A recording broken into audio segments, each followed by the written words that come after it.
Reel is killing our real. खासतौर से हमारी जो मौजूदा पीढ़ी है, हम रिश्तों का हनन देखते हैं, हम जो है किस तरह से संबंधों का, मूल्यों का, चेतनाओं का विघटन होते हुए देख रहे हैं इस सोशल मीडिया के चलते। तो भ्रम हमारी असल जिंदगी पर कैसे हावी हो गया। औरों को दिखाने से जिस चीज़ में लाइक मिलेगी वो मैं करूँगा, चाहे वो मेरे अंतरात्मा की आवाज़ न भी हो, चाहे मेरे मन की पुकार न भी हो, पर मैं करूँगा इसलिए क्योंकि वो करने से मुझे लाइक मिलेगा, वो करने से मुझको जो है लोगों का वैलिडेशन मिलेगा।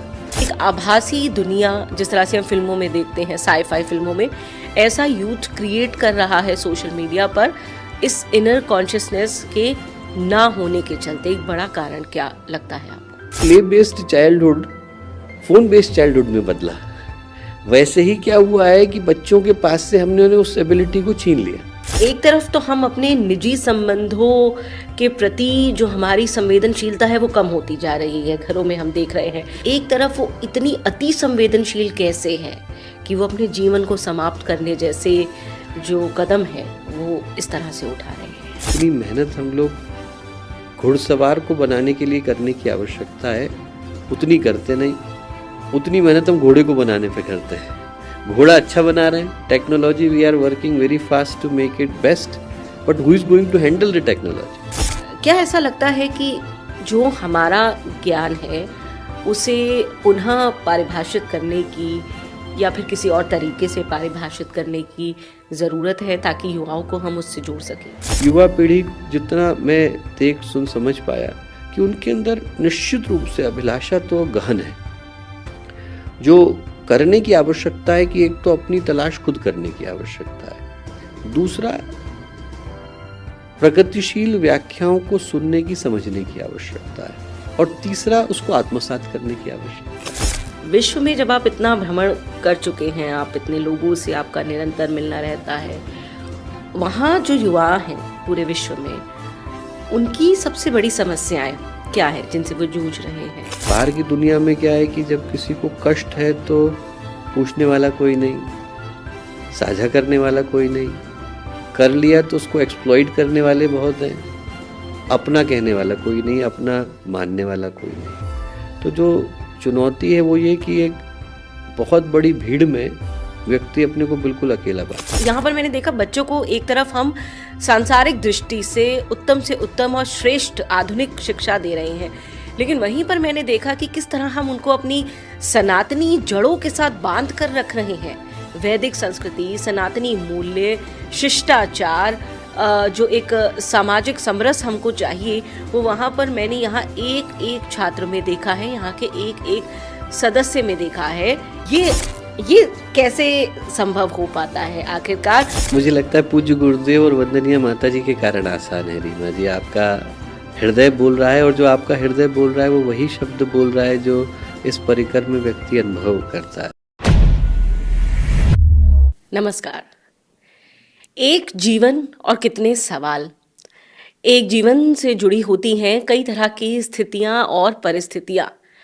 अब स्थितियां, परिस्थितियां और विकल्प जब बहुत ज़्यादा हो जाते हैं तो उलझनें भी बढ़ जाती हैं, और यही हमारा काम है, क्योंकि भाई हम भारत की भूमि पर हैं। तब चुनौतियां जितनी भी आए, लेकिन सौभाग्य हमारा ये है कि हमारे पास ऐसी शक्तियां हैं, हमारे पास ऐसी दिव्य विभूतियां हैं जो हमें मार्ग दिखाती हैं। तो ऐसे ही मार्गदर्शक आज हमारे साथ हैं, क्योंकि आज का जो विषय है, मैं यकीन मानती हूँ कि अभी बहुत सारे अभिभावक दुनिया भर में देख रहे होंगे ये जो हमारी वीडियो है, ये जो हमारी खास पॉडकास्ट है, या आप इसे साक्षात्कार कहिए, वो इससे जुड़ा हुआ महसूस करेंगे, क्योंकि ये विषय उनसे भी जुड़ा हुआ है, आने वाली पीढ़ियों से जुड़ा हुआ है। तो कहीं ना कहीं वर्तमान और भविष्य की मझधार में जो लोग फंसे हुए हैं उनसे जुड़ा हुआ है। आज का विषय है किस तरह जो सोशल मीडिया है, किस तरह हमारी ये जो फीवर ऑफ रील है, ये हमारी रियल लाइफ पर हावी हो रहा है। Reel is killing our real. ये रील जो है ये हमारी असल जिंदगी पर ग्रहण लगा रही है।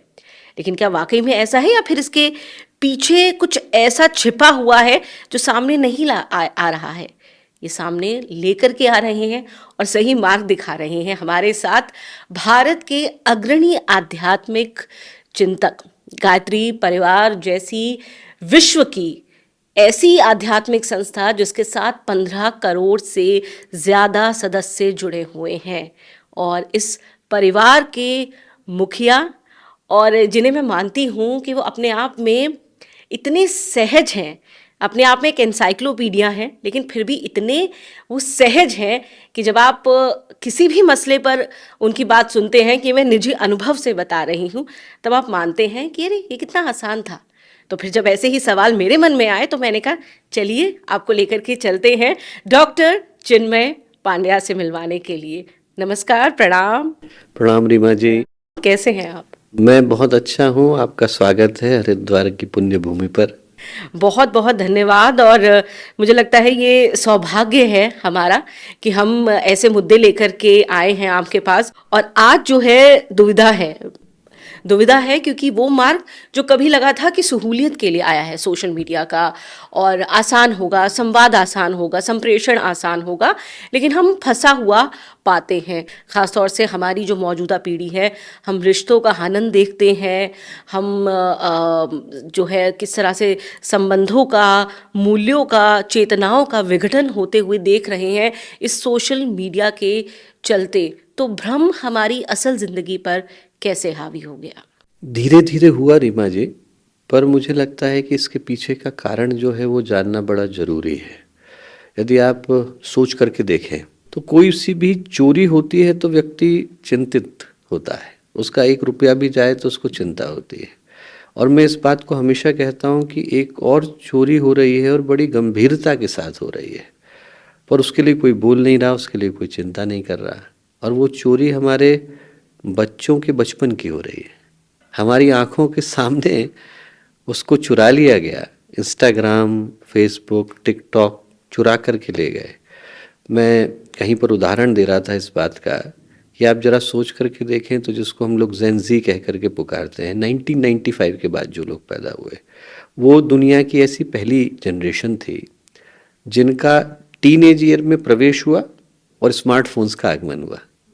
जून 2007 में पहली बार एप्पल ने अपना आईफोन रिलीज़ किया था। बाई 2009 लाइक और रीट्वीट आ गए। बाई 2010 फ्रंट फेसिंग कैमराज आ गए। 2012 तक आते आते फेसबुक ने इंस्टाग्राम को खरीद लिया। सडनली एक जनरेशन ऐसी आ गई जिसकी सोशल एक्सेप्टेबिलिटी खेल खिलौनों से तय नहीं हो रही थी, यूट्यूब के वीडियोस से, इंस्टाग्राम के रील्स से तय हो रही थी। न केवल हम पोस्ट करने के लिए मजबूर हो गए, बल्कि दूसरे से अपनी जिंदगी को जज कराने के लिए भी मजबूर। वैलिडेशन चाहिए, अब हमें वैलिडेशन चाहिए। और उसके जो दुष्प्रभाव हैं वो हर सेक्टर में देखने को मिलते हैं। अभी अभी रिसेंटली यूनाइटेड स्टेट्स ने अपना पिछले 20 सालों का सबसे बड़ा सेंसस मेंटल हेल्थ का जो है पब्लिश किया। टीनेज ईयर्स में एंग्जाइटी का लेवल 2010 से 2020 के मध्य में, मतलब लास्ट डेटा चूंकि 2020 में लिया गया, यदि कोविड को काउंट करें तो और भी ज़्यादा भयावह स्थिति होगी। तो 2020 तक के डेटा में एंग्जाइटी में 145% का राइज है, डिप्रेशन में 169% का राइज है, सेल्फ हार्म में 172% का राइज है। और जो आप बोले वो बिल्कुल सही बात बोले कि एक्चुअल में क्या है कि जो इंटरनेट की दुनिया है, टेक्नोलॉजिकल एडवांसमेंट हुआ, वो 2 फेज में हुआ। 1990s में जो है हम लोगों को वो डिवाइसेस मिले जिसके माध्यम से व्यक्ति एक दूसरे से कनेक्ट हो सकता था। पहले के फ़ोन्स में टेक्स्ट मैसेजेस करना इतना आसान नहीं था। आपको इंटरनेट में भी कनेक्टिविटी में आप ईमेल कर सकते थे। तो जो उसका सबसे बड़ा लाभ हुआ वो ये हुआ कि जिन चिट्ठियों को पहुंचाने में वक्त लगता था उनको आप सहजता से पहुंचा सकते थे। डॉक्यूमेंटेशन को पहुंचाना आसान हुआ, पर उसने आपके निजी जीवन पर ग्रहण नहीं लगाया था।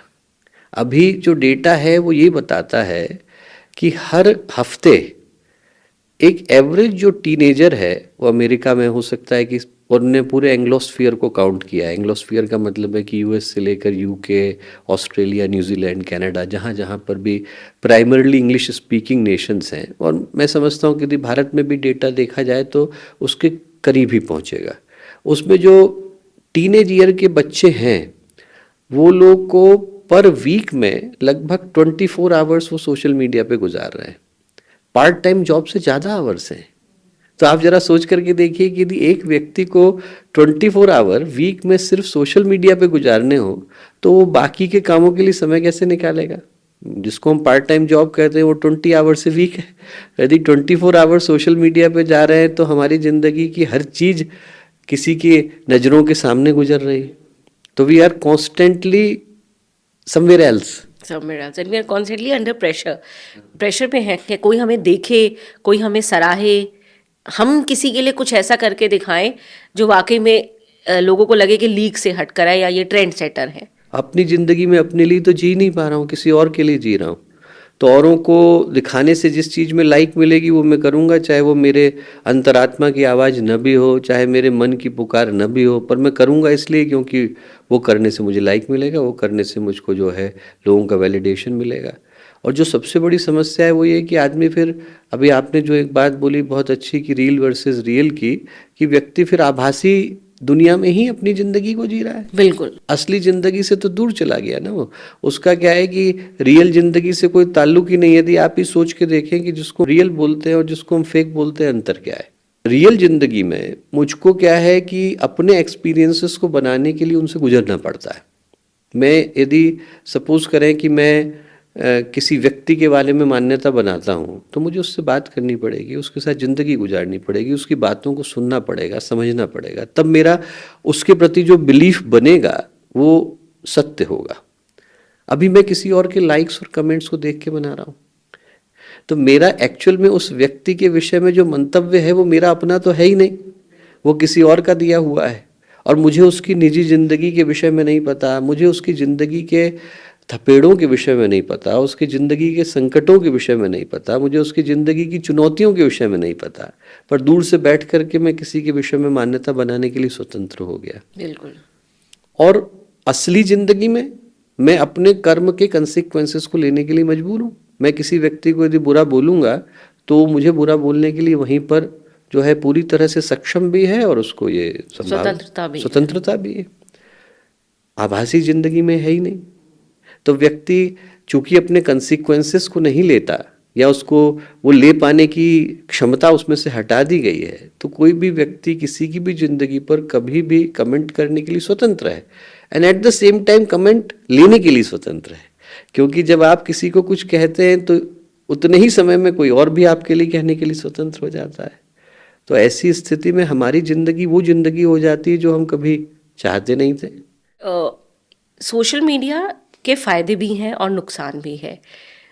यानी कि यहाँ पर बात आ जाती है हमारी इनर कॉन्शियसनेस की, कि हम ये तय करें, हम ये तय कर सके कि हमारे लिए क्या और कितना लेने योग्य है और छोड़ने योग्य है। ये इनर कॉन्शियसनेस मुझे लगता है जड़ है समस्याओं की भी, क्योंकि अगर वो नहीं है तब ये समस्याएं आपके सामने हैं। और ये इनर कॉन्शियसनेस एक बहुत ही बड़ी नींव है भविष्य में बड़े बड़े बदलाव कर देने वाले युवाओं की भी। तो ये जो इनर कॉन्शियसनेस है, इसे आप किस तरीके से देखते हैं आज के युवाओं में? क्योंकि कहीं ना कहीं वो सोशल मीडिया को इस इनर कॉन्शियसनेस के ना होने के चलते एक ब्रेक की तरह लेते हैं, एक विराम की तरह लेते हैं। तमाम चीज़ें, तमाम विचार, चुनौतियाँ, संघर्ष जो समाज में इस वक्त आसपास हैं, शायद उनका परिवार ही उनसे ज़रूरत से ज़्यादा उम्मीदें रखता है, शायद उनकी सक्षमता, उनके विचार नहीं समझे जाते हैं, और ऐसे में वो एक ऐसी दुनिया में डूब जाना चाहते हैं जहाँ पर सिर्फ वो अपनी हुई बनाई हुई उस दुनिया के मालिक हों, उन लोगों को वो चुन सकें जिनकी वो वैलिडेशन चाहते हैं, जिनके साथ रहना चाहते हैं। तो एक आभासी दुनिया, जिस तरह से हम फिल्मों में देखते हैं, साई-फाई फिल्मों में, ऐसा यूथ क्रिएट कर रहा है सोशल मीडिया पर इस इनर कॉन्शियसनेस के ना होने के चलते। एक बड़ा कारण क्या लगता है आपको?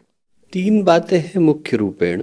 पहला तो ये है रीमा जी जो आप बोले, अभी मैं एक स्टडी पढ़ रहा था जो बहुत प्रतिष्ठित जर्नल में पब्लिश हुई।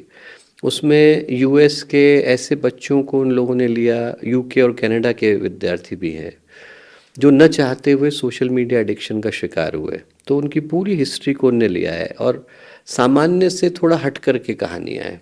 ऐसा नहीं कि उनके माता पिता जो है वो कॉन्शियस नहीं थे, ऐसा भी नहीं कि उनके माता पिता को ये पता नहीं था कि हमारे बच्चे को कितने समय के लिए फ़ोन यूज़ करने की आवश्यकता या नहीं है। उनमें से बहुतों के माता पिता केयरिंग भी थे, कंसर्निंग भी थे, कॉन्शियस भी थे और मेरे ख्याल से प्रोटेक्टिव भी थे। चुनौती ये आई कि शुरुआत में स्कूल की जो एजुकेशन है वो भी उसी माध्यम से प्रोवाइड की जा रही है। हर विद्यार्थी के लिए उसके किसी भी एक्स्ट्रा करिकुलर ग्रुप में होने के लिए इंस्टाग्राम का अकाउंट होना जरूरी हो गया है। तो शुरुआत में जो चीज़ है वो धीरे धीरे व्यक्ति के जीवन में प्रवेश करती है। जो हमारा ब्रेन है वो क्या करता है कि 3 स्टेजेस में डेवलप होता है। 2 साल की उम्र तक तो बहुत तेजी से डेवलप होता है। 2 से 11-12 वर्ष की उम्र में वो ठहरता है और उसके बाद फिर तेजी से डेवलप होता है 11 से लेकर 18 तक। और 18 तक आते आते ऐसा साइंटिफिकली हम लोग मानते हैं कि 5 वर्ष के बच्चे के अंदर 95% जो ह्यूमन ब्रेन का डेवलपमेंट है वो हुआ और जो पाथवेज है उनका निर्माण लगभग 18 की उम्र तक हो जाता है। इसीलिए एक बार 18-20 तक जो आदतें बन गई उनको बाद में ज़िंदगी में बदलना थोड़ा कठिन हो जाता है। तो ये 3 फेज़ का डेवलपमेंट क्यों है? 3 फेज़ का डेवलपमेंट इसलिए है कि शुरुआत में तो जब बच्चा इन्फेंट है, नियोनेट है, तो उसकी बॉडी बहुत तेज़ी से ग्रो कर रही है। हर 1-2 महीने के बाद बच्चे के कपड़े छोटे पड़ जाते हैं, उसकी ग्रोथ बहुत फास्ट हो रही है और उस समय उसके ब्रेन का डेवलपमेंट भी उतनी ही तेज़ी से होना अनिवार्य है। पर जो ठहराव है वो इसलिए है कि we are essentially cultural beings. जो ह्यूमन बीइंग्स हैं उनकी डेफिनेशन उनके संस्कृति परिवेश से निकल करके आती है।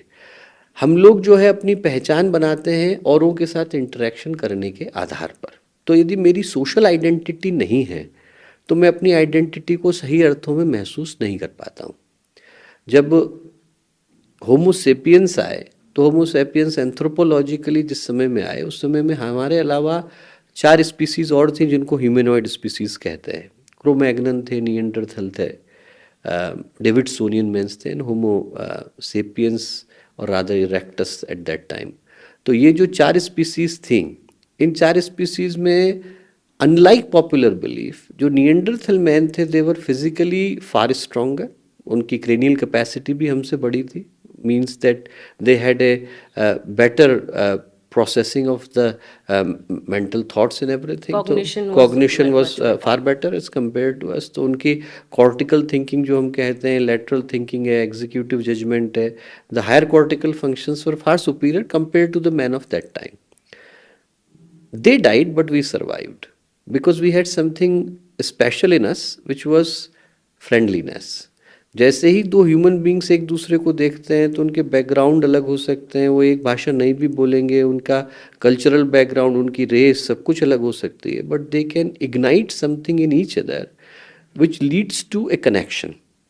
वो जो हमारे अंदर की कनेक्शन की संभावना है उसी के कारण मानवता पनपी, उसी के कारण धर्म आए, उसी के कारण संप्रदाय बने, उसी के कारण सामूहिकता की, सहकारिता की भावना आई। और एक छोटा सा एग्जाम्पल ऐसे आप उठा के देख सकते हैं कि भगवान न करे कहीं अर्थक्वेक आए तो उस जगह पर जो लोग कष्ट में हैं, मैं अपने घर के कपड़े भेजने को तैयार हूँ, मैं अपना सामान भेजने को तैयार हूँ, उनकी हेल्प के लिए मैं पैसे देने को तैयार हूँ, जबकि मैं उस व्यक्ति को जानता भी नहीं हूँ।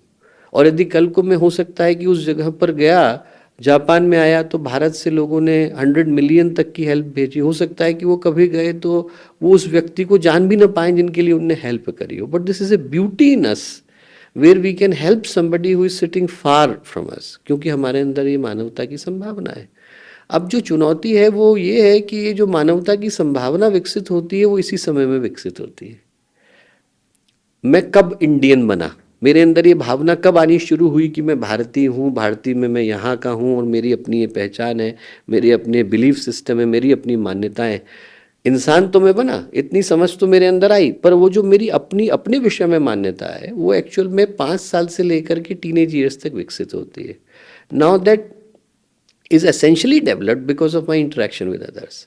बच्चे जब खेलते हैं, फ्री प्ले होता है। फ्री प्ले का मतलब है कि आप किसी भी तरीके से गेम कर सकते हैं। बच्चे अभी यहाँ बैठे हैं तो कहीं छुपन छुपाई खेल सकते हैं, उनको कोई पूछने की आवश्यकता नहीं।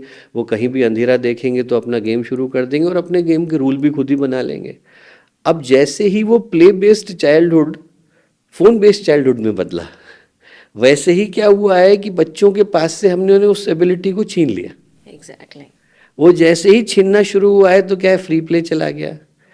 उनका सोशल ऑर्डर के साथ एडजस्ट होना। जब आप गेम खेलते हैं तो क्या होता है, आप एक हायरार्की का निर्माण करते हैं, किसके पास अभी दाम आई है, किसको भागना है, किसको नहीं भागना है। ये सारी छोटी छोटी चीज़ें जिंदगी के नियमों से परिचित कराती हैं कि आपको जो है अपनी बारी की प्रतीक्षा करनी है, जब कोई बड़ा बोल रहा है तो नहीं बोलना है। छोटी छोटी चीज़ें दिखने में गेम नज़र आती हैं, पर बेसिकली वो सामूहिकता का, सामुदायिकता का और संस्कार का निर्माण करती है। और इसमें वैज्ञानिक जगत पूरी तरह से एकमत है। ऐसा नहीं कि मैं बोल रहा हूँ, हार्वर्ड की स्टडी को उठा के देखें, कैम्ब्रिज की देखें, हर जगह की स्टडी जो है इस बात को बोलती है। जो चुनौती आ रही है, जैसा अभी आप बोले ही, वो ये है कि सोशल मीडिया के साथ निश्चित रूप से फ़ायदे हैं। फ़ायदे तो है ही। फ़ायदे ये हैं कि कनेक्शन फास्ट हो गया, एक्सेसिबिलिटी फास्ट हो गई, सूचनाओं का आदान प्रदान फास्ट हो गया। पहले क्या है, आप किसी भी एक चीज़ की जानकारी के लिए, मैं कभी कभी उदाहरण देता हूँ कि एक विवेकानंद की पोयम थी, उसको देखने के लिए मैं 28 लाइब्रेरी तक जाना पड़ा, क्योंकि 1987 में आज की तरह से नहीं था कि आप लाइब्रेरी को इंटरनेट पे देख लें। आपको वहाँ फिज़िकली जाना है, जाने के बाद आपको ये नहीं पता कि कौन सी बुक में देखना है, फिर वो बुक आपको देखने के लिए कई बुक देखनी पड़ेगी। मिल भी गई तो ज़रूरी नहीं कि वो उस समय वहाँ हो, किसी को शूट हो सकती है। तो एक सामान्य सी चीज़ के लिए 20 दिन लगाने पड़ते थे, अभी आप 20 सेकंड नहीं लगाने पड़ते, आपको इंटरनेट पे तुरंत उपलब्ध हो जाती है। तो accessibility of information is far superior because of what we have. पर समस्या यह है कि व्यक्ति उतनी तेज़ी से इंटेलेक्चुअली और इमोशनली डेवलप नहीं हो पाया जितनी तेज़ी से टेक्नोलॉजी फास्ट हुई।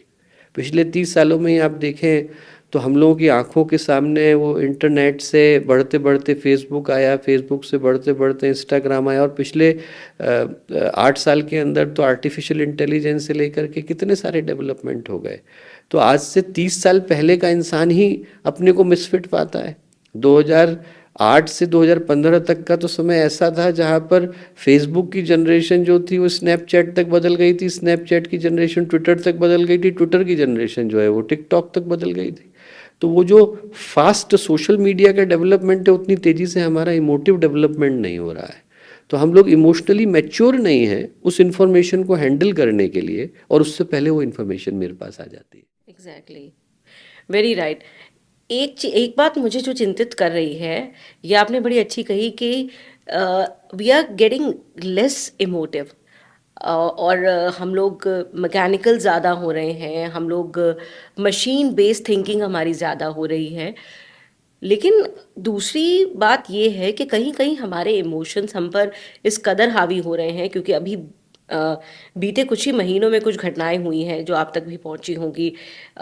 जयपुर में एक बच्ची की आत्महत्या का मामला हो, और फिर इधर तो उसके बाद मैंने देखा कि ऐसी बेहद दुर्भाग्यपूर्ण खबरों की एक लंबी कतार लग गई है, एक के बाद एक।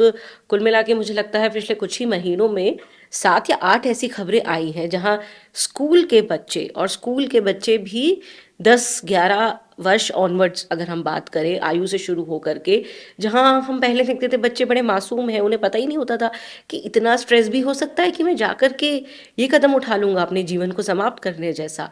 तो ये हमने देखा है।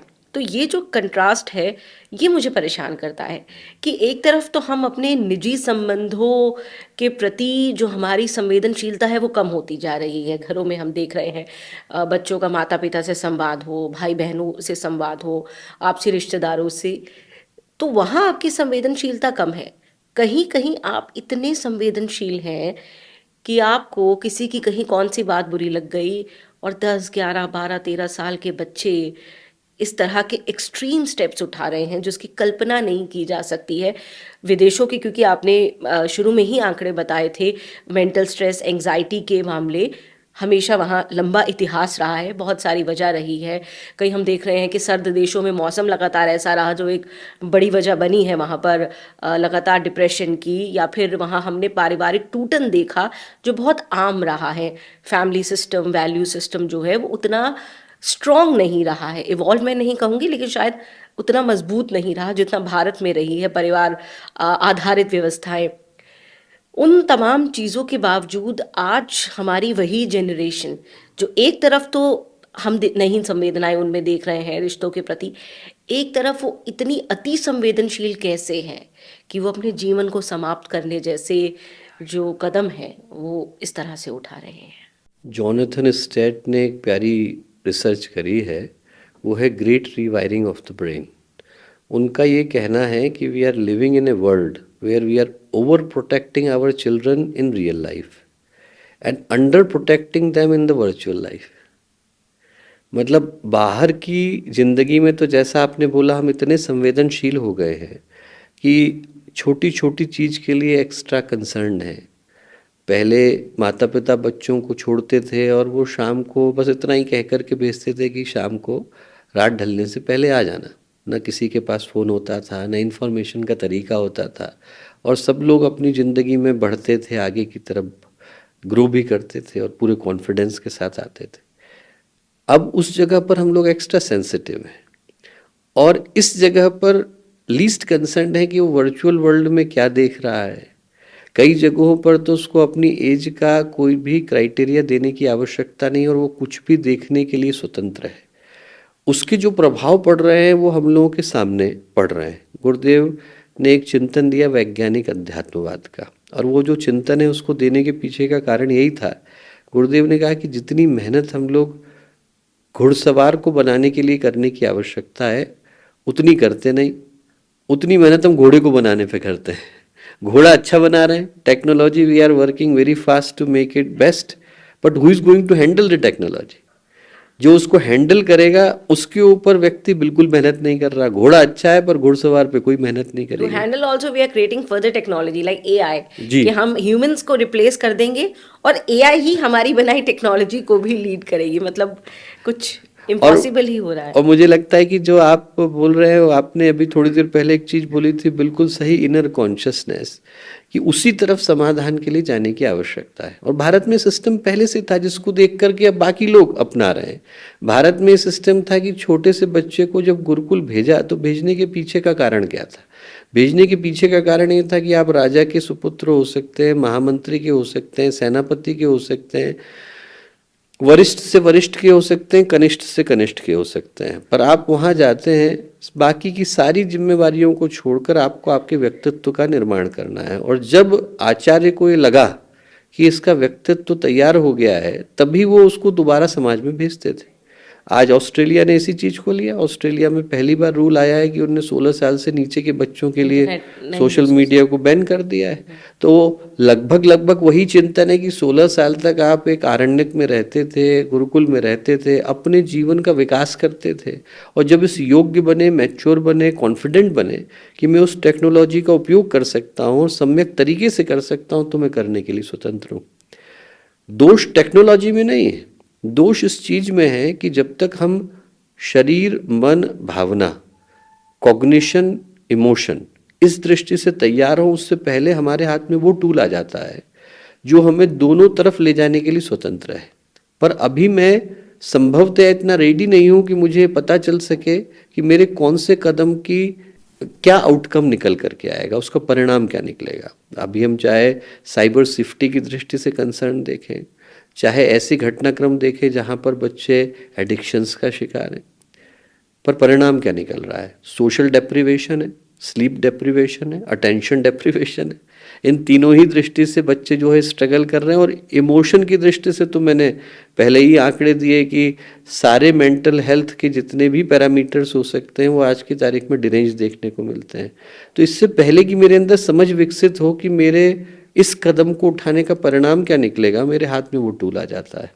और यदि मेरे हाथ में टूल आ गया और ये नहीं पता कि इसका परिणाम क्या निकलेगा, तो मैं दुर्भाग्य से उसके दुष्परिणामों को स्वीकार करने के लिए परतंत्र हूँ। I am force to accept the consequences of it. तो इसलिए क्या है, जिस चीज़ पर बहुत ज़्यादा कार्य करने की आवश्यकता है वो दो, एक तो ये कि सामाजिक दृष्टि से, वैधानिक दृष्टि से, सामाजिक मर्यादाओं की दृष्टि से ऐसे नियमों का और ऐसी मर्यादाओं का बनना अनिवार्य है जिसके माध्यम से वो टेक्नोलॉजी तभी किसी के हाथ में जाए जब वो उसको सही से इस्तेमाल कर पाने की स्थिति में हो। और एट द सेम टाइम उस समय का उपयोग सिर्फ बच्चों को रोकने के लिए नहीं बल्कि बच्चों के विवेक को बढ़ाने के लिए करने की आवश्यकता है। यदि ये कहा जाए कि सिर्फ 16 साल तक आपको नहीं देंगे और 16 साल के बाद देंगे तो उसका कोई लाभ नहीं। जैसे आप किसी को कहें कि आपको 9 दिन जो है टेक्नोलॉजी से दूर रहना है, पर आप उसे ये ना बताएं कि उन 9 दिन तक में आपको अपने जीवन का विकास कैसे करना है, तो जिस 10वें दिन उसके हाथ में टेक्नोलॉजी आएगी तो जो 9 दिन से उसने नहीं किया वो 10वें दिन करेगा। जितने सारे मैसेजेस उसने 9 दिन में नहीं किए वो तुरंत करेगा। जैसे आप 10 दिन भूखा रख के आदमी को 11वें दिन खाना दे दीजिए, हाँ, तो वो टूट के पड़ेगा। टूट के पड़ेगा। तो उसको क्या है कि वो समझ विकसित करना पहले जरूरी है कि आपको इन 9 दिन का उपयोग कैसे करना है। तो दोनों चीज़ों को एक साथ करने की आवश्यकता है। जहाँ पर पानी ओवरफ्लो कर रहा है वहाँ पर आपको चेक डैम बनाने की आवश्यकता है, पर एट द सेम टाइम उस पानी का सही उपयोग हो ये व्यवस्था भी बनाने की बिल्कुल आवश्यकता है। ठीक कहा आपने।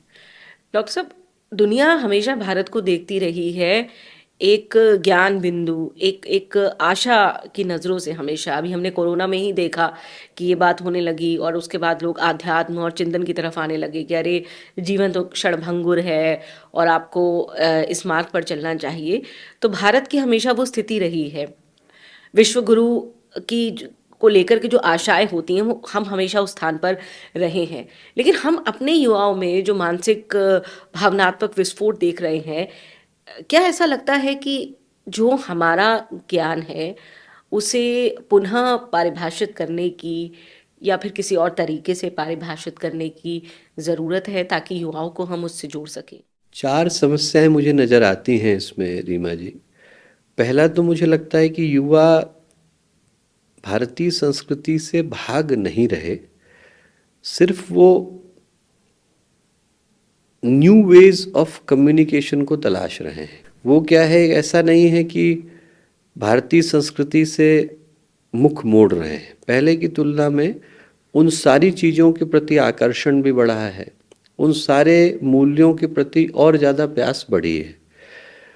3 समस्याएं जो इसमें मैं मूल रूपेण देखता हूँ। पहला तो ये है कि हम उनके इंटरप्रिटेशन को तलाशने के लिए औरों के इंटरप्रिटेशन को आधार बनाते हैं। मैं छोटा था तो मेरे जीवन की एक जो बहुत बहुमूल्य घटना है, पूज्य गुरुदेव के पास में गया, मैंने उनसे कहा कि इसमें शास्त्र में कुछ बात लिखी थी कि मुझे भरोसा नहीं हो रहा है। तो गुरुदेव ने कहा तुझे भरोसा नहीं हो रहा है? मैंने कहा नहीं। बोले तुझसे भरोसा करने को कहा किसने? बोले पर बेटा बिना पढ़े रिजेक्ट मत करना। और वो मेरे जीवन की शायद सबसे कीमती शिक्षा थी। जब हम अपने शास्त्रों के अंदर जाते हैं और खुद पढ़ते हैं, मैं कहूँगा कि किसी को यदि गीता के प्रति अभिलाषा है, अभिरुचि है, तो खुद पढ़े। जब हम खुद पढ़ते हैं तो एक हमारा अपना उसके साथ अंतर संवाद विकसित होता है, अपना इंटरप्रिटेशन विकसित होता है। पातंजलि ने योग सूत्र में क्या कहा, खुद पढ़े। शांडिल्य ने भक्ति सूत्र में क्या कहा, खुद पढ़े। व्यास ने ब्रह्म सूत्र में क्या कहा, खुद पढ़े। उपनिषदों में क्या लिखा है, वेदों की मीमांसाएं क्या कहती हैं, वेदों की व्याख्याएं क्या कहती हैं, कहाँ पर टीका है, कहाँ पर टिप्पणी है, कहाँ पर वार्तिक है। जब व्यक्ति समझने की कोशिश करता है तो उसके अपने ज्ञान के गवाक्ष खुलते हैं, उसका अपना ज्ञान का स्रोत खुलता है। तो पहला सजेशन मेरा ये होगा कि यदि ज्ञान की तलाश है तो व्यक्ति को खुद ही करनी पड़ती है। प्यास मुझे लग रही है और मैं कहूँ कि कोई और पानी पी ले तो मेरी प्यास नहीं जाएगी। खाना हम लोग खुद ही खाते हैं, पानी खुद ही पीते हैं, तो ज्ञान के लिए हम किसी और के ज्ञान को उधार क्यों बनाएं? उसके लिए खुद ही तलाश करें। तो पहला तो मेरा ये विनम्र सजेशन होगा कि खुद पढ़े। दूसरी समस्या आती है कि उनके इंटरप्रिटेशंस में साम्यता नहीं है और उनके इंटरप्रिटेशंस में कभी कभी प्रगतिशीलता का भाव हो जाता है। जैसे पूज्य गुरुदेव ने यज्ञ को, कर्मकांड को घर घर का हिस्सा बनाया। बनाते समय में उसकी जो व्याख्याएं करी वो इतनी प्रगतिशील हैं कि उस पर किसी की असहमति नहीं होती। बहुत सहज है, बहुत सहज है, बहुत सहज है। उनको क्या होता है, व्यक्ति जब पढ़ता है, अपनाता है, और वो लोग भी जैसे आज कहीं पर भी जाएं, हर व्यक्ति कहता है कि हम गायत्री परिवार से जुड़े तो जुड़ने का एक आधार ये रहा कि यज्ञ की जितनी वैज्ञानिक व्याख्या थी, संस्कार की जितनी वैज्ञानिक व्याख्या थी, कि सब जगह पर विवाह हो रहे हैं, पर विवाह करते समय में व्यक्ति को पता नहीं कि उसने इस कार्य को क्यों किया, करने के पीछे का आधार क्या था। सामान्य सामान्य सी बातें हैं। पवित्रीकरण है, उसका मंत्र कहता है सब बाह्याभ्यंतरः शुचि, कि मुझे बाहर से ही नहीं भीतर से पवित्र करिए। बाहर से तो शावर रोज कर रहे हैं, पर वो करने से हम साफ हो रहे हैं, शुद्ध नहीं हो रहे। वो करने से हम पवित्र नहीं हो रहे। पवित्रता भीतर से अपनी गंदगी को साफ करने से आती है। तो पवित्रीकरण का उद्देश्य है हम हाइजीन की बात नहीं कर रहे हैं, हम सेक्रेडनेस की बात कर रहे हैं। तो जब व्यक्ति उस व्याख्या को समझता है तो उसके मन में अपने आप एक प्रेरणा जागती है कि नहीं, मंत्र मुझसे ये नहीं कह रहा है कि मुझे अपने ऊपर पानी डालना है, मंत्र ये कह रहा है कि मुझे अपने अंतःकरण को शुद्ध करना है। तो दूसरी आवश्यकता यह है कि व्यक्ति उसके प्रगतिशील पक्ष को देखे, सुने, समझे, और भारत से ज़्यादा कहीं है भी नहीं। आप सोचिए कि धर्म की व्याख्या इतना सब कुछ कर देने के बाद, महाभारत लिख देने के बाद वेद व्यास ने यही कही कि दूसरे को पीड़ा देना अधर्म है और दूसरे के दुख को दूर करना धर्म है। परहित सरस धर्म नहीं भाई, पर पीड़ा न समझ माई। इससे ज़्यादा श्रेष्ठ आपको व्याख्या कहीं देखने को नहीं मिलेगी। भारत शायद अकेला ऐसा देश रहा और संस्कृति अकेली ऐसी संस्कृति रही जहाँ पर हमने भगवान को भी कर्म के लिए इक्वली जिम्मेवार ठहराया। The accountability lies even with the God. Vrindavan की कहानी निकल कर गई इससे आती है। वृंदा के साथ गलत हुआ तो भगवान को विवाह करना पड़ा, वृंदावन बसाना पड़ा। देव प्रबोधिनी एकादशी के दिन वो विवाह हम लोग जो है साथ साथ मिल करके करते हैं। तो उसके लिए यदि भगवान भी दोषी हैं तो वो कर्म उनको लगेगा। इतना बड़ा चिंतन आपको कहाँ देखने को मिलता है, चाहे आप धर्म का देखें चाहे कर्म का देखें। और सबसे बड़ी बात है कि वो फिलॉसफी नहीं है। आप लोगों के जीवन में देख सकते हैं, बुद्ध में देख सकते हैं, महावीर में देख सकते हैं, गुरुदेव में देख सकते हैं, विवेकानंद में देख सकते हैं, कबीर है, रामानुज है, मध्व है, सूर है, तुलसी है, शंकर, एक से एक बढ़कर के महान बहुत व्यावहारिक दर्शन है। व्यवहारिक दर्शन है। उनने अपने जीवन में उसको जी करके दिखाया। ऐसा नहीं है कि कहने के लिए कहा कि वेदांत की परिभाषा ये है, उनने जीवन में जी करके दिखाया। तो वो जो खूबसूरती है जहाँ पर वो बातें सिर्फ इतिहास के पृष्ठों का अंग नहीं है, व्यक्ति के व्यक्तित्व का समान रूप से अंग है, वो भारत की तीसरी विशिष्टता है। तो मुझे लगता है कि युवा पीढ़ी जितना मैं देख सुन समझ पाया कि उनके अंदर निश्चित रूप से अभिलाषा तो गहन है। जो करने की आवश्यकता है कि एक तो अपनी तलाश खुद करने की आवश्यकता है, दूसरा प्रगतिशील व्याख्याओं को सुनने की समझने की आवश्यकता है, और तीसरा उसको आत्मसात करने की आवश्यकता है। ये सही अर्थों में गुरुदेव एक शब्द यूज करते थे, नगद अध्यात्म। नगद अध्यात्म का मतलब है कि आपके हाथ में कैश है तो आपको सामान लेने से कोई रोक नहीं सकता है। तो सही अर्थों में गुरुदेव कहते थे कि अध्यात्म प्रभावी ही तब है जब वो हमारे जीवन में दिखे। है तो हमारे को दिखना चाहिए, और वो दिखता तभी है जब व्यक्ति उसके ऊपर भरोसा करके आगे बढ़ता है। तो मुझे लगता है कि वही आज के समय की आवश्यकता है। पूजने भाई साहब, आप पूरे विश्व में भ्रमण करते हैं, गायत्री परिवार के 15 करोड़ सदस्य हैं। विश्व में जब आप इतना भ्रमण कर चुके हैं, आप इतने लोगों से आपका निरंतर मिलना रहता है, वहाँ जो युवा हैं पूरे विश्व में, उनकी सबसे बड़ी समस्याएं क्या है जिनसे वो जूझ रहे हैं? इमोशंस जो हैं वो, आप जो अभी बोले थोड़ी देर पहले कि जिस कंट्रास्ट को आप महसूस करते हैं, वो सबसे बड़ी समस्याएं हैं। व्यक्ति के पास अपना कहने को लोग कम हैं। अपनों को वो फेक दुनिया में, आभासी दुनिया में, वर्चुअल वर्ल्ड में तलाश रहा है। घर से 2500 किलोमीटर दूर बैठे व्यक्ति के साथ अपने इमोशन साझा करने की स्थिति में है, घर में अनजाना बन करके रह रहा है।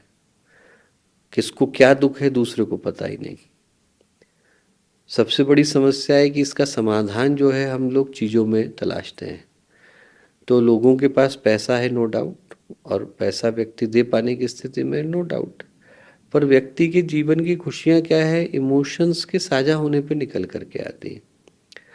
यदि कोई व्यक्ति एक आंसू गिराए और उसको बदले में मैं एक आईफोन दे दूं तो उससे आंसू नहीं चले जाते हैं। और दुर्भाग्य क्या है कि बाहर की दुनिया में बड़ा नॉर्म हो गया। बाहर की दुनिया में क्या है कि जब किसी को कष्ट है तो पूछने वाला कोई नहीं, साझा करने वाला कोई नहीं, कर लिया तो उसको एक्सप्लॉइट करने वाले बहुत हैं, अपना कहने वाला कोई नहीं, अपना मानने वाला कोई नहीं। तो जो चुनौती है वो ये कि एक बहुत बड़ी भीड़ में व्यक्ति अपने को बिल्कुल अकेला पाता है। Disconnection is new normal, I think, उस दुनिया का। बिल्कुल। और वो धीरे धीरे मुझे लगता है कि अब वेस्ट में ही नहीं है, वो लगभग हर ही जगह पर ये समस्या पहुंच गई। हर जगह पर पहुंच गई कि घर बड़े हो गए, परिवार विदा हो गए। व्यक्ति के पास पैसे तो सब कुछ है, पैसा है, पर मन की शांति नहीं है। और हर चीज़ में व्यक्ति आगे ही बढ़ा, मतलब पहले की तुलना में ज़्यादा अच्छे हॉस्पिटल हैं, डॉक्टर हैं, सर्जरीज हैं, पर उतनी ही इंड्योरेंस, उतनी ही जिजीविषा, उतनी ही व्यक्ति की जीवनी शक्ति कमज़ोर होती चली गई। बिल्कुल ठीक कह रहे हैं आप। मैंने क्योंकि ये मेरा सौभाग्य है कि कई बार अब तक मुझे शांति कुंज के परिसर में आने का सौभाग्य मिला है। देव संस्कृति विश्वविद्यालय के बेहद सुंदर शालीन और रमणीय प्रांगण में जब मैं विचरण करती हूँ तो मुझे लगता है कि काश अगर कुछ टाइम ट्रैवल जैसा होता और मैं अपनी ज़िंदगी को पीछे ले जाती और मैं यहाँ आती, यहाँ पढ़ती, यहाँ रहती। तो खैर, अब सनातनी हिंदू हूँ, अगले जन्म में विश्वास रखती हूँ और मोक्ष इतनी जल्दी नहीं मिलेगा, तो मनुष्य जन्म मिलेगा तो फिर आऊँगी यहाँ। मैं ये देख रही थी इस प्रांगण को देखते हुए भाई साहब कि एक तरफ ये संस्था है जहाँ पर युवा हैं हमारे, जिन्हें हम इम्पैकेबल कंटेम्प्रेरी एजुकेशन दे रहे हैं। सब कुछ लेटेस्ट है। अभी ये मैं आपको बता दूं कि यहाँ हम जिस स्टूडियो में बैठे हुए हैं, ये सिर्फ स्टूडियो एक हिस्सा है। ये एक पूरा का पूरा ऑडियो विजुअल सेटअप का एक हिस्सा है यहाँ पर शांति कुंज परिसर में। अगर आपको आने का सौभाग्य मिले तो आप ज़रूर आइएगा। और मैंने यहाँ इसका एक एक कोना देखा और मैंने ये पाया कि जो वर्ल्ड क्लास टेक्नोलॉजी है उस वो तमाम चीज़ें उस हिसाब से यहाँ पर सेटअप की गई हैं।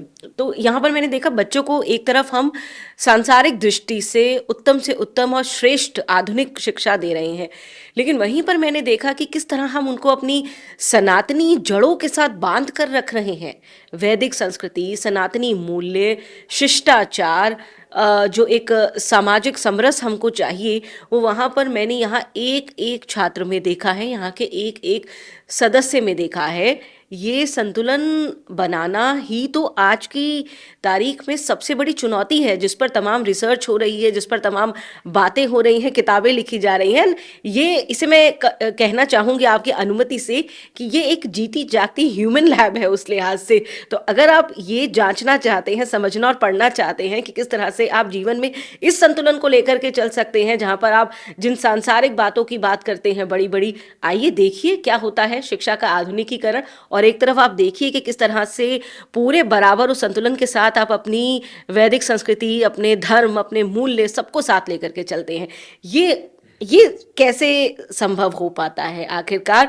और क्योंकि मैं चाहती हूँ कि विश्व में ज़्यादा से ज़्यादा जो प्रेरणा है लोगों तक वो पहुँचे, गायत्री परिवार और इस परिसर को आकर के वो देखें और समझे कि ये संतुलन जो है जीवन में लोग नहीं बिठा पाते हैं, कितना मुश्किल है, लेकिन यहाँ कितना आसान है। तो कैसे आसान है? मुझे लगता है पूज्य गुरुदेव और वंदनीय माता जी के कारण आसान है। रीमा जी, आपने इतने बेहतरीन शब्दों में इस बात को बोला, आपके अनुभव को बोला, और मेरे ख्याल से इतने अच्छे तरीके से जो आपने आपके अनुभव को साझा किया वैसा बहुत कम लोग कर पाते हैं। तो अपने आप में ये भी बड़ा गुण है जिस तरीके से आपने बताया, और जो आपका अनुभव है वो मेरे ख्याल से अनेकों को प्रेरणा मैं तो भावुक हो गई हूँ। अनेकों मैं को तो यहाँ आके हमेशा भावुक हो जाती हूँ। नहीं तो ये आपका हृदय बोल रहा है, और जो आपका हृदय बोल रहा है वो वही शब्द बोल रहा है जो इस परिकर में व्यक्ति अनुभव करता है। तो मुझे लगता है जब पूज्य गुरुदेव ने वो बीज बोया तो हम सबके मन में इस बात को बड़ी गहराई के साथ डाला, और डाला ये कि विज्ञान हमारा विरोधी नहीं है, विज्ञान से ज़्यादा बढ़कर के हमारा सहयोगी कोई नहीं है, पर दोनों की धाराओं में साम्यता की जरूरत है। बाहर के विकास के लिए बिजली जलानी है तो विज्ञान की आवश्यकता है, हम लोग बात कर रहे हैं तो विज्ञान की आवश्यकता है, इसको लोग सुन रहे हैं तो विज्ञान की आवश्यकता है, उससे कुछ सीख समझ रहे हैं तो विज्ञान की आवश्यकता है। तो बाहर का डेवलपमेंट तो बिना विज्ञान के संभव ही नहीं। लौकिक विकास का आधार ही विज्ञान है, पर आत्मिक उन्नति का आधार अध्यात्म है, और दोनों की धाराएं अलग हैं। समस्या तब आती है जब हम दोनों की धाराओं में मिन मैश करते हैं। वो विज्ञान जो है वो अध्यात्म को बताने की कोशिश करता है कि कैसे जीना है, और अध्यात्म विज्ञान को बताने की कोशिश करता है कि कैसे समाज को डेवलप करना है। तो गुरुदेव का शुरू से ये था कि विज्ञान और अध्यात्म एक दूसरे के विरोधी नहीं, पूरक है, उनको परस्पर सहयोगी बन के चलना है। और छोटी छोटी चीज़ों से, जैसे गुरुदेव का दिया एक बड़ा महत्वपूर्ण सूत्र है कि परंपराओं की तुलना में विवेक को महत्व देंगे, कि व्यक्ति जो है वो अपने जीवन में किसी भी विकास को करे, पर करने से पहले सोच करके देखे कि आज की परिस्थितियों में, देश काल परिस्थिति के अनुसार क्या करना सही होगा, क्या करना न्याय संगत होगा। 30 साल पहले इंटरनेट नहीं था, आज की तारीख में हम उस पर चर्चा कर रहे हैं। तो हमें सोचने की आवश्यकता है कि सोशल मीडिया की दुनिया में विवेक को किस तरीके से तौल करके देखा जाए और क्या करना सही होगा, क्या करना नीति संगत होगा। तो ये जो विकास है शांति कुंज का, वो उसी धुरी पर हुआ। बस अंतर ये पड़ता है कि बाकी की जगहों पे लोग क्या करते हैं कि पूरी तरह मॉडर्न बन जाने के बाद कोशिश करते हैं कि अब उसमें अध्यात्म किसी तरीके से आ जाए, तो वो कठिन है। जब तक हम जड़ों को गहरा नहीं बनाते तब तक पेड़ का खड़ा हो पाना संभव नहीं। बिना नींव डाले इमारत नहीं खड़ी की जा सकती। वैसे ही व्यक्ति के अंदर यदि अध्यात्म गहराई के साथ है तो आप उसे दुनिया का एडवांस साइंटिफिक डेवलपमेंट दे दीजिए, वो उसका उपयोग अच्छे तरीके से ही करेगा।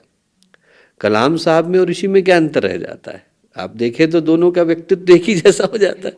तो यदि व्यक्ति का व्यक्तित्व प्रभावी है तो फिर उसके हाथ में विज्ञान भी आएगा तो समाज के कल्याण का माध्यम ही बनेगा। दूध तो दूध है, आप सांप के मुंह में लगा देंगे तो जहर है, ऋषि के हाथ में दे देंगे तो प्रसाद है। तो जो गुरुदेव का चिंतन था वो बिल्कुल स्पष्ट था कि पहले व्यक्ति का व्यक्तित्व बनाया जाए, फिर उसको सारा सामाजिक जो है विकास है वो दिया जाए। और वो मुझे लगता है कि शांति कुंज का मूल आधार है कि हम लोगों का कोई टेक्नोलॉजी से परहेज नहीं।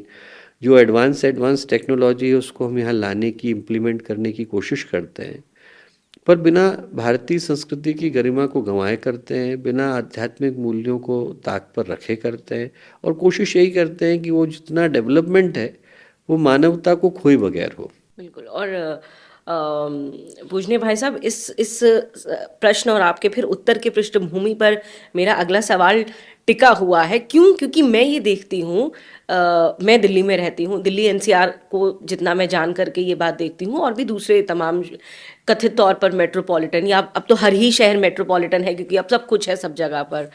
मैं ये देखती हूँ कि वहाँ पर अगर आपका बच्चा बड़े स्कूल में जा रहा है या बड़े कॉलेज में जा रहा है, मैं किसी दूर की बात नहीं कर रही हूँ, यहाँ पर मैं अपने निजी अनुभवों के आधार पर बात कर रही हूँ।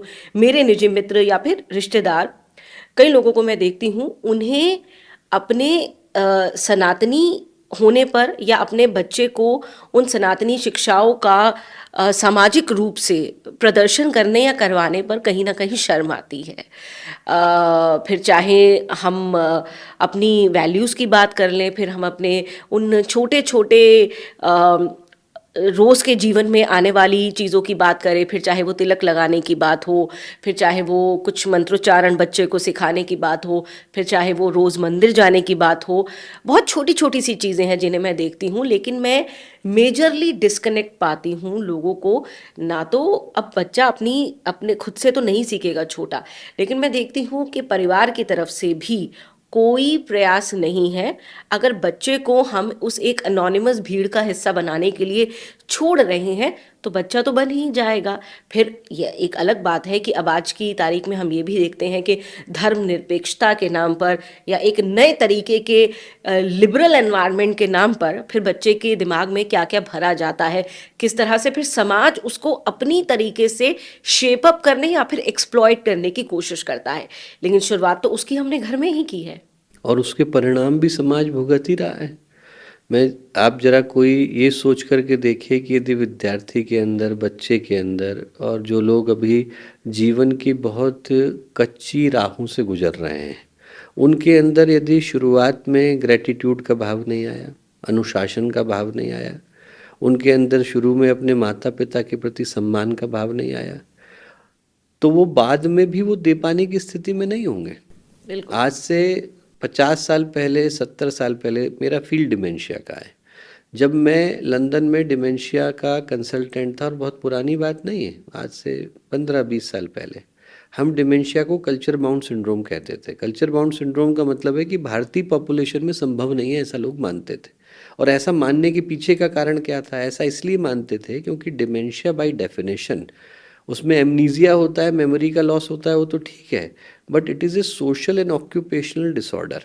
कहने का मतलब ये है कि जिसको स्मरण नहीं है, जिसकी याददाश्त चली गई, उसको तो ये भी याद नहीं है कि मुझे डॉक्टर के पास जाना है, तो वो तो डॉक्टर के पास कभी किसी एडवाइस को सीख करने नहीं जाएगा। लेकर के कौन जाता था? फैमिली लेकर के जाती थी।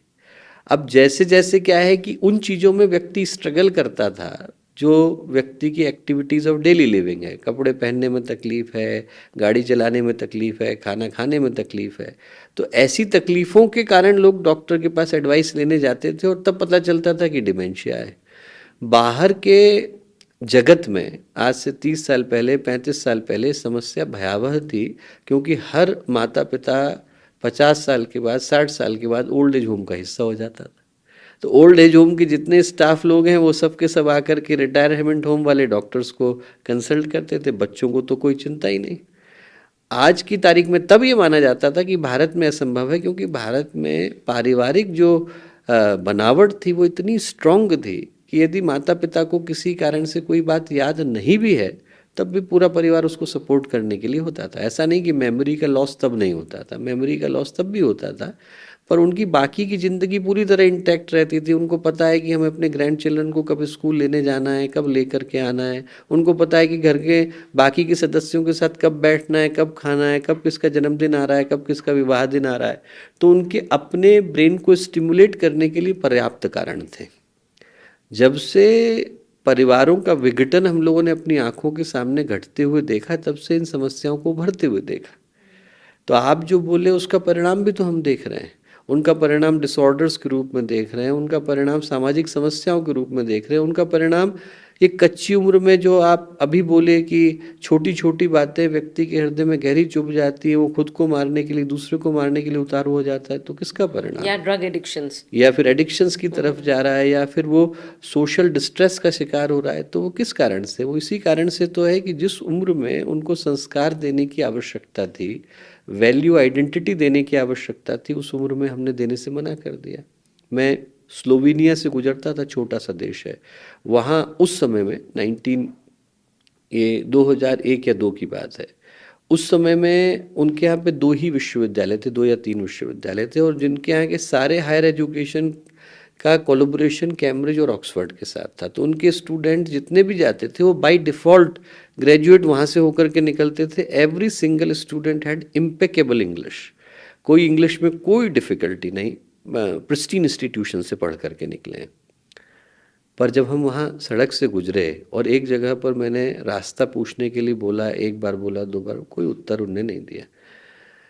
उनमें से एक बोला कि ऐसा है, आप अंदर आ जाइए। इंग्लिश में अंदर आए, उसने अच्छे से बोला और अच्छे से समझाया कि हम लोगों को कैसे जाने की ज़रूरत है। उस समय गूगल मैप आए नहीं थे जाने। तो मैंने कहा बाहर भी समझा सकते थे। बोले बाहर मैं अपने देश की सड़क पर था, मैं किसी और देश की भाषा को बोलना नहीं चाहता था। अब आप ज़रा सोच के देखिए, कैम्ब्रिज से उसने पीएचडी करी है, वो ये चाहता है कि स्लोवेनिया की सड़क पर हूँ तो मैं स्लोवेनियन के अलावा और कुछ नहीं बोलूँ, जबकि उसने पढ़ाई कहाँ से करी है? कैम्ब्रिज और ऑक्सफोर्ड से करी है। छोटा सा देश है, 75% फॉरेस्ट है, पर यदि किसी की नेशनल आइडेंटिटी विकसित नहीं होती, उसका राष्ट्र के प्रति भाव, राष्ट्र के प्रति सम्मान, राष्ट्र की संस्कृति के प्रति गर्व और गौरव की भावना नहीं आएगी, तो आगे बचाएगा क्या? तो भाई साहब कहते हैं कि देशकाल परिस्थिति आपका धर्म जो है उसका पोषण कैसे हो रहा है, किस दिशा में हो रहा है, ये तय करती है। ये क्या वजह है कि अब अगर हम राष्ट्रवाद की बात करते हैं, अब अगर मान लीजिए मैं रोज़ एक पोस्ट करती हूँ सनातन धर्म को लेकर के, अपने हिंदुत्व को लेकर के, तब जिस तरीके के कमेंट्स आने शुरू होते हैं वो ये बताते हैं कि आप कट्टर हिंदू हैं, या आप जो धर्मनिरपेक्षता की कथित परिभाषा है आप कैसे उसका विघटन कर रहे हैं। ये कैसे हो गया अचानक से? हमारी सनातनी परंपरा, हिंदुत्व हमारा, हम हिंदू हैं, बिल्कुल ये हिंदुस्तान है, लेकिन अब जब हम राष्ट्रवाद की बात करते हैं, अब हम जब उन सनातनी वैल्यूज़ की बात करते हैं, तब अचानक से ये चीज़ें अखरने क्यों लग गई हैं? और इसीलिए जो हमारी भावी पीढ़ी है उसको काटने की, उसको टूल किट का हिस्सा बनाने की कोशिश करते हैं लोग। मुझे लगता है आत्महीनता का भाव भी कहीं गहरा है। विवेकानंद जब गए अमेरिका तो लोगों ने उनसे कहा कि इतनी अच्छी बातें आप बोल रहे हैं, भारत में क्यों नहीं बोल रहे? तो वो बोले कि उनने 2 बातें बोली। बोले ऐसा है कि आप अमेरिका में जाइए और अमेरिका में एक सड़क चलते व्यक्ति से पूछिए कि निकट का जो धार्मिक स्थल है वो कहाँ है, तो उसको बताने में थोड़ा समय लगेगा। और बोले उससे ये पूछिए कि आपकी पॉलिटिकल पार्टी कौन सी है, तो बोले आपको आधे घंटे का लेक्चर देगा। बोले भारत में आप जाइए और एक किसान से पूछिए कि आपकी पॉलिटिकल पार्टी क्या है, तो उसको आधे घंटे का समय लगेगा। और उससे पूछिए कि आपके निकट का धार्मिक स्थल कौन सा है, तो वो लेकर के जाएगा और उस जगह पे बैठ के आपका पूजन भी कराएगा। तो बोले भारत की आत्मा में अध्यात्म बहता है। उनने कहा कि दूसरे देशों के लिए बोले कि उनकी आत्मा के अंदर पैसा बहता है, हमारे आत्मा के अंदर हमारी आइडेंटिटी जो है वो हमारे आध्यात्मिक मूल्यों से परिभाषित होती है। वो आप छीन लो, व्यक्ति के अंदर का भारतीय होने का भाव खत्म हो जाएगा। तो हमारे यहाँ का जो मूल्य है वो इसी आधार पर निकल कर के आता है कि हमारी जो पहचान है, हमारी जो जड़ें हैं, हमारे जो रूट्स हैं, हमारी जो विरासत है, इतने महान लोगों का रक्त और इतने महान लोगों का त्याग, बलिदान, कुर्बानी आज उस स्थान पर पहुंचाने में लगे जहां हम लोग पहुंचे। मतलब आप राम प्रसाद बिस्मिल की कहानी को पढ़ें। राम प्रसाद बिस्मिल जो है, उनको जब ले जाया जा रहा था तो वो यही बोले कि न चाहूँ मान दुनिया से, न चाहूँ स्वर्ग को जाना, मुझे वर दे यही माता, रहूँ भारत पे दीवाना। उनकी अंतिम पंक्तियाँ यही हैं कि मेरे को और कुछ चाहिए ही नहीं, मुझे ये चाहिए कि दोबारा जन्म लूँ तो फिर हो भारत में ही आना। उनका ये अंदर की पुकार है। तो हमारी जो पुकार है उसमें कहीं गलती से भारत विदा हो रहा है। यदि क्या है, भारत व्यक्ति के अंदर गहरा है, भारतीय संस्कृति गहरी है, अपनी पहचान गहरी है, अपने मूल्यों के प्रति निष्ठा गहरी है, तो प्रश्न ही नहीं उभरता कि व्यक्ति उसमें कहीं से आत्महीनता के भाव को ला सके। बिल्कुल। और मेरा जो अंतिम सवाल है इस सत्र का वो ये है कि उम्मीद का पुल आप कहाँ देखते हैं? क्योंकि एक तरफ हमारे युवा ऊर्जा से भरपूर भी हैं, मल्टीटास्कर्स भी हैं, कई ऐसी चीज़ें हैं जो वो बिल्कुल अद्भुत तरीके से कर सकते हैं, आसानी से कर सकते हैं। ऐसे में जो उनका आईक्यू है वो ईक्यू से, हम इमोशनल क्वोशंट से भी मैच करें, स्पिरिचुअल क्वोशंट से भी मैच करें, तो वो जो उम्मीद का पुल है वो कहाँ देखते हैं आप? युवाओं में ही देखता हूँ मैं रीमा जी, क्योंकि सही अर्थों में आप, जैसे आपने अभी इस कैंपस का नाम लिया, आप घूम के देखिए, एवरेज एज जो शांति कुंज की है वो 29 ईयर्स है।